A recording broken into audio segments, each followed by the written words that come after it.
Today we're talking about Charlie Munger. He was a legendary investor that sadly passed away at the ripe old age of 99, shortly before his 100th birthday.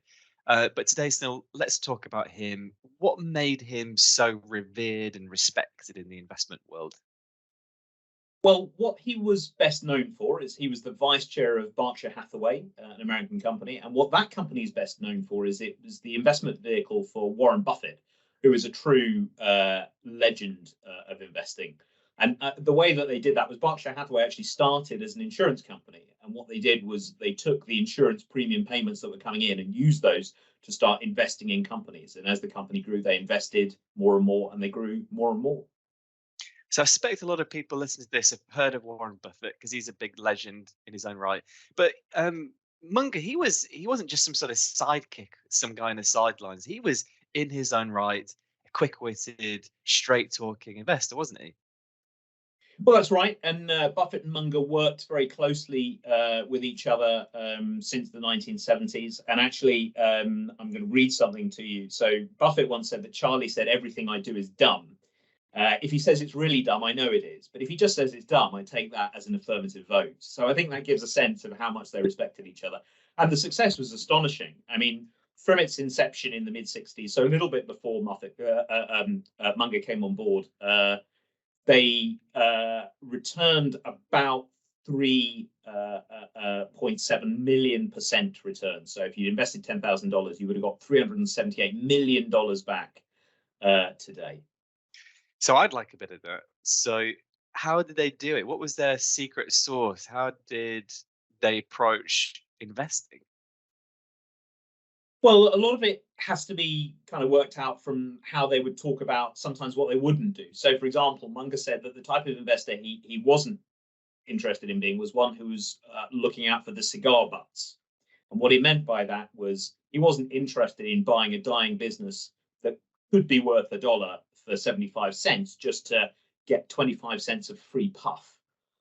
Instead, his mindset and the Buffett mindset is very much buy wonderful businesses at fair prices. And then essentially they're letting them do their thing as long as the returns are guaranteed by the price that they paid.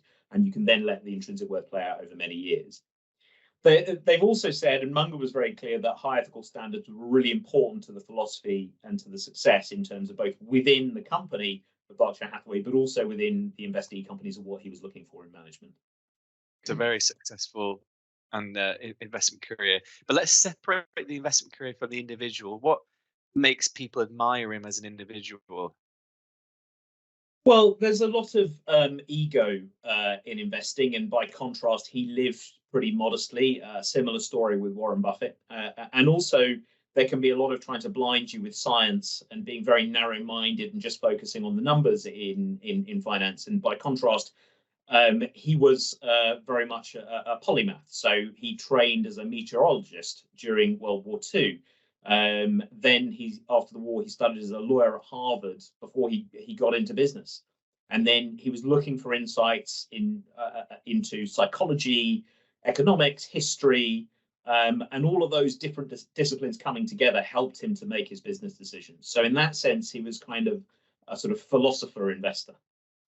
So, like all good philosophers, they always have some great quotes. So, what's some of your sort of top Munger quotes?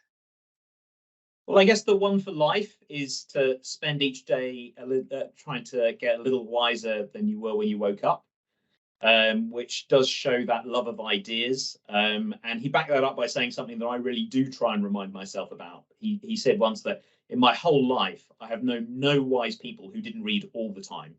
None. Zero. And I think that is the emphasis at the end that really makes me think, oh yeah, actually he's trying to tell me something there. But if you want his secret to success in investing that maybe we could all take in, he was once asked, and he said, well, I'm rational. And I think that does sum it up really well. I think not losing our heads is really the most important thing that we can do for long-term success. Look, thanks for sharing your thoughts today on Charlie Munger. I mean, what a career, what a man. He's obviously going to go down in the history books as one of those great investors, but also a modest man. Also, we didn't really cover it, but also a bit of a philanthropist as well. Sunil, Thanks so much for your time today. And of course, thanks everyone for watching. And we'll be back again next week with another episode.